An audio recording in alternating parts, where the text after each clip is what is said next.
approaching Soviet airspace. 20 minutes to drop off. Commencing internal depressurization. Equipment check. Arm main parachute. All right. You ready to go? Drop zone still showing a high pressure mass. Cav okay. Good. We've got high visibility.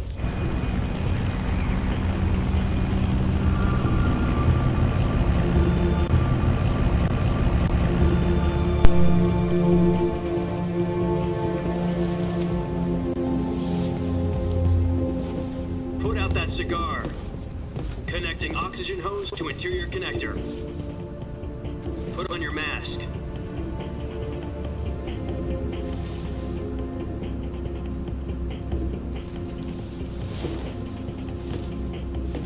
Does this panty waste know what he's doing? Approaching release point. 10 minutes to drop off. Hey, are you deaf? He said put out the cigar and put on your mask.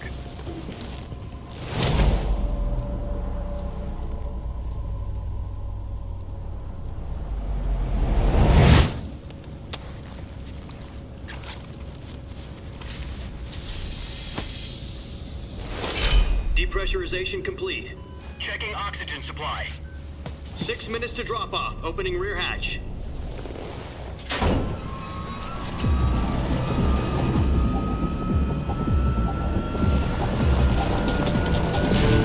Sunrise.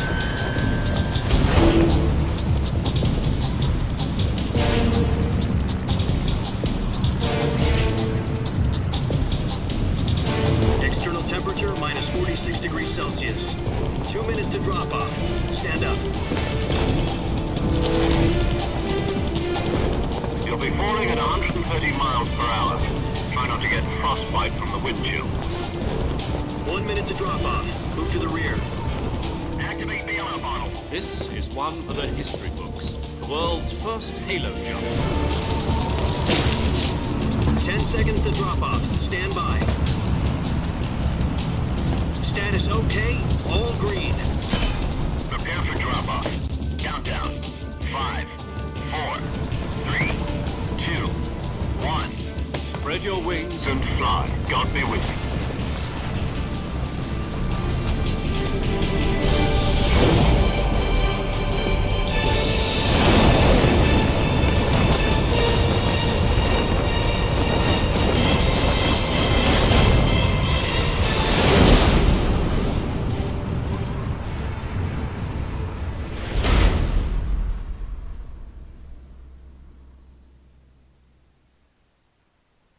Jack, I've got some important news. The head of the CIA has finally given us the green light for the virtuous mission. Virtual mission? No, the virtuous mission. The future of our Fox unit depends on it. If it succeeds, we'll be officially organized into a unit. Virtuous mission? Sounds like some kind of initiation ritual. You know, don't get cocky. This isn't a training op. Right. So what exactly is this wonderful mission? Well, about 2 years ago, a certain Soviet scientist requested asylum in the West through one of our moles. His name is Nikolai Stepanovich Sokolov. He's head of the OKB 754 Design Bureau, one of the Soviets' top-secret weapon research facilities, and the East's foremost expert on weapons development. Sokolov? Isn't he that famous rocket scientist? The very same. On April the 12th, 1961, the Soviets achieved the first manned spaceflight in history. The Earth was blue, but there was no God. Parece verdad. Well spoken. The rocket that carried Yuri Gagarin into orbit was the A-1, known as the Vostok rocket. Sokolov is said to be the man most responsible for the multi-engine cluster used in that rocket. After Gagarin's flight, Sokolov left rocket development to become the head of the newly established Design Bureau. From a lowly technician to head of a design bureau, that's quite a success story. So why do you want to defect? It seems he'd become afraid of his own creations. Afraid? Call it a crisis of conscience. And for that, he left his country and his family behind and went over the fence? Not exactly. One of his conditions was that his family was also to be taken safely to the West. For used a mole to get the family out first and succeeded in sneaking Sokolov over the Berlin Wall shortly afterwards. I was the one who conducted the operation. The security on the eastern side was still full of holes back then. Then what? We got Sokolov over in one piece, but the whole ordeal had left him exhausted, and we checked him into a hospital in West Berlin. It took him 2 weeks and more than 600 miles to get from the research facility in the Soviet Union to Berlin. He was in no condition to say anything coherent. And it was only a week later that we had something much bigger on our hands. The Cuban Missile Crisis. October the 16th, 1962, President Kennedy received word that the Soviets were in the process of deploying intermediate-range ballistic missiles in Cuba. The President demanded that the Soviets dismantle and remove the missiles. At the same time, he announced a naval blockade to prevent further missile shipments from reaching Cuba. But the Soviets didn't back down, instead placing their armed forces on secondary alert. Transport ships carrying missiles continued on course towards Cuba. US and Soviet forces went on alert for an all-out nuclear war. Frantic negotiations were conducted through the UN's Emergency Security Council and unofficial channels to end the hair-trigger standoff. Finally, on October the 28th, the Soviet Union agreed to remove its missiles from Cuba. And so the world avoided a nuclear holocaust. But in order to get the Soviets to pull their missiles out, we had to make a deal. You mean the one where the US agreed to remove its IRBMs from Turkey? No.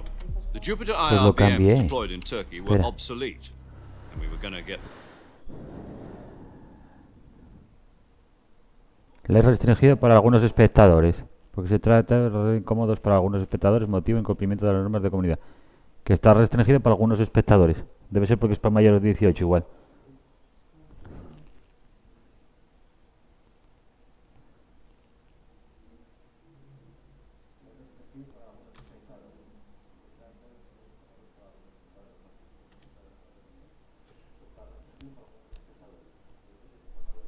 Ya está, cambiado. Dentro un poco se cambia. Or risk full-scale nuclear war.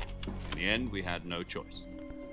President Kennedy gave in to Khrushchev's demand. Y se ve bien. The next day, I got Sokolov out of the hospital, handing him over to agents on the eastern side. Sokolov kept on screaming, "Save me," until he disappeared from my sight. Then, a month ago, we received some new information from one of our moles. About Sokolov? Yes. He was taken back to the research facility and forced to continue working on the weapon in question under KGB supervision. What's more, it's on the verge of completion. So what kind of weapon is it? Something to do with space rockets? No. Missiles. Same technology. I guess you're right. We don't know the details, but it appears to be a new kind of nuclear device. For half a year now, the Soviets have been conducting frequent nuclear tests at Semipalatinsk. Something to do with the weapon, I assume. We're talking about a secret weapon so big that Khrushchev was ready to pull out of Cuba to get it back. Is Sokolov still in the facility? No. According to our intelligence, he's in Selinoyarsk, a place in the mountains about 3 miles to the west that's known as the Virgin Cliffs. The Virgin Cliffs. Nice name for a virtuous mission. They moved him there just recently. Why? Apparently, they're conducting a field test of the weapon, but it's our best chance to get him back.